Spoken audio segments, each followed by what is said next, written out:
Imagine being the first to have the idea for a machine that will change the world forever.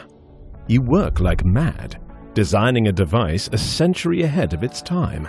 Your dreams are big, but perhaps they're too big. You get a grant to build it, but the machine is so large and requires so much material that the grant isn't enough. A jealous and resentful colleague who tried and failed to do what you've done urges your patron not to support the project, calling it worthless. You never get the money to finish your device, but obsessed, you keep working on paper, revising and improving your design. Unfortunately, you don't live long enough to see your dream come to reality, but your work inspires generations of scientists. When they finally build something based on your ideas 109 years later, it kicks off a revolution that changes the world more than you ever thought was possible. This is the story of Charles Babbage and the analytical engine. Had he been able to complete it, the world's very first programmable computer would have been available in Victorian-era Britain. It even could have run Doom, albeit very, very slowly. Babbage's machine would have been 15 feet tall, 25 feet long, and weighed as much as a small train. But today, computers millions of times more powerful sit in your pocket, and tomorrow's computers promise to be able to do even more. Let's take a look at how we got here and where we're going.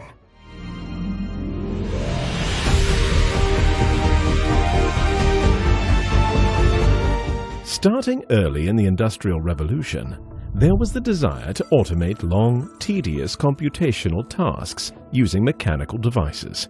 Long before there was a concept of digital computing, the first analog computer was built in 1872 to predict the ocean's tides. It executed its calculations by using cranks and pulleys to move wheels. Babbage's more advanced dream was resurrected by famed scientist Alan Turing in 1936, when he described the idea of a universal machine, a machine that could execute any computable program. Just 1 year later, the first adding device using two-digit binary code was developed. Combined, these two innovations paved the way for modern digital computers. Early digital computers used electric switches to set mechanical relays to a state of 1 or 0, but these devices were slow. Replacing the mechanical parts for all-electric computing increased their speed dramatically. The first all-electric computers used vacuum tubes to store a 1 or 0. 1946, ENIAC, the Electronic Numerical Integrator and Computer, used 18,000 of these tubes and was the first Turing-complete universal machine. It could add or subtract 5,000 times per second. While smaller and faster than mechanical relays, vacuum tubes were still rather large and also hot, power-hungry and fragile. The next revolution in computing power came with the transistor, a basic electric switch that can be put in either an on or off state. The first working transistor was built by Bell Labs in 1947. From 1955 onwards, they replaced vacuum tubes. Early transistors were relatively difficult to manufacture and much larger than today's, but that began to change in 1959 with the silicon transistor, and mass-producible switches are considered the fundamental building block of today's digital electronics.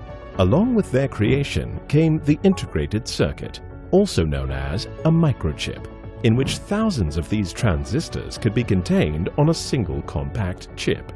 In the early 1960s, large room-sized computers were the way of the world. Individuals would use remote computer terminals to access a central computer, which would batch tasks given to it from multiple terminals. It could often take days between submitting a job and receiving the result. The first so-called mini-computer was released in 1964, but mini back then was still about the size of a refrigerator, costing hundreds of thousands of dollars in today's currency. Mini-computers were only used by experienced specialists at corporations, universities, and government agencies. In 1971, the microchip gave way to the microprocessor, a single chip that could take in data follow program instructions and give out a result. The first commercial microprocessor, the Intel 4004, contained 2,300 transistors, each only 10 micrometers long and capable of executing approximately 92,000 instructions per second.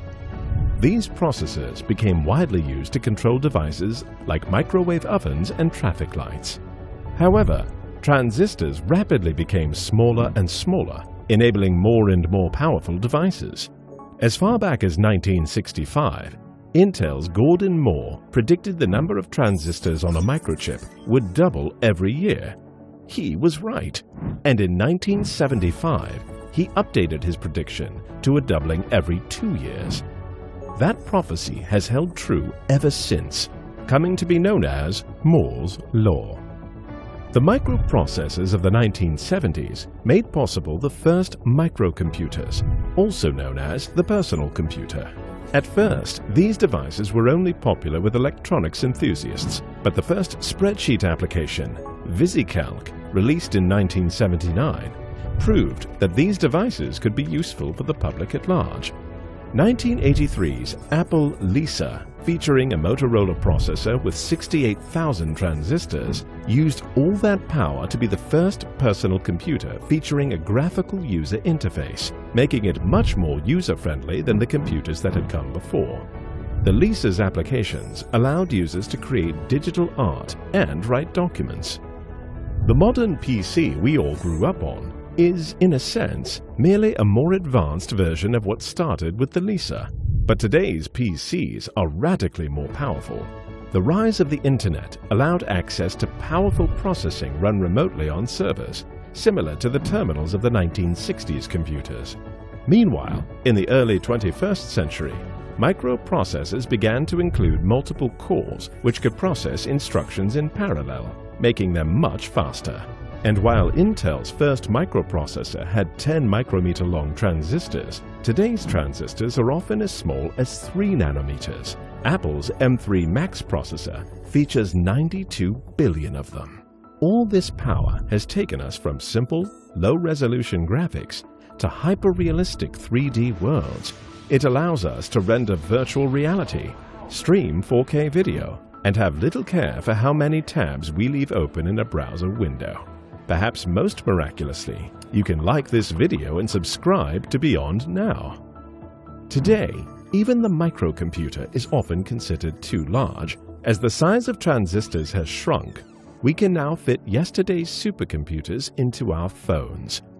Modern mobile phone processors are hundreds of thousands of times more powerful than the ENIAC was, all while only using a few watts of power. Endless entertainment and the combined knowledge of all of humanity are now at your fingertips wherever you go. As we move into the future, Moore's Law is expected to end. Transistors will reach the limit of how small they can be made at atomic sizes. Gordon Moore himself predicts that Moore's Law could end as soon as 2025. But shrinking transistors isn't the only way computers can be made more powerful, and scientists are moving full speed ahead with radical ideas that could change the very nature of computers. The possibility of switching from silicon to biological computers is being studied.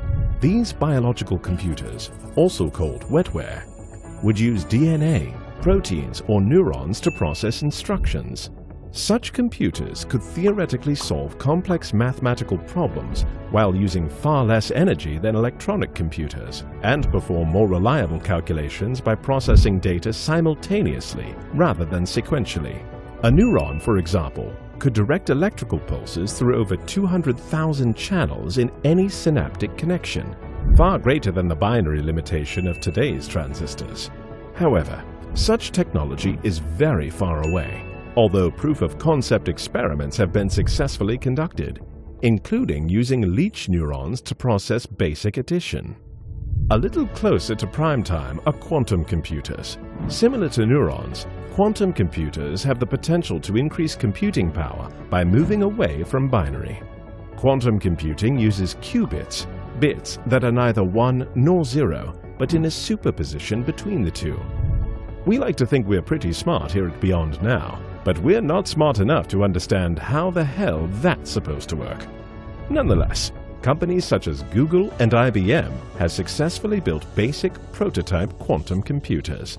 These computers require supercooled fluids so the computer can operate at near absolute zero temperatures and use rare materials such as helium-3, a nuclear research byproduct. If, however, quantum computers can develop further, these machines will have the ability to produce information that classic computers cannot easily produce. It's expected this technology could lead to major advances in artificial intelligence, drastically expedite pharmaceutical discovery, and power advances in engineering, global shipping, and financial modeling. The possibilities for computing's future are immense. The future is not just about smaller transistors and faster processors. It's about reimagining the very essence of computing and unlocking an era of innovation that will benefit humanity in ways we can only begin to fathom. Just like Charles Babbage almost 200 years ago. How have the advances in computing in your lifetime changed your life? What do you want the future's computers to be able to do that today's aren't yet capable of? Join the conversation and predict the future with us down in the comments. At Beyond Now, we seek to help humanity learn from our past and prepare for our future by studying the subjects that can allow our species to advance. In addition to liking, commenting, and subscribing, we hope you'll also consider supporting Beyond Now by becoming a patron and part of our community of learners and thinkers.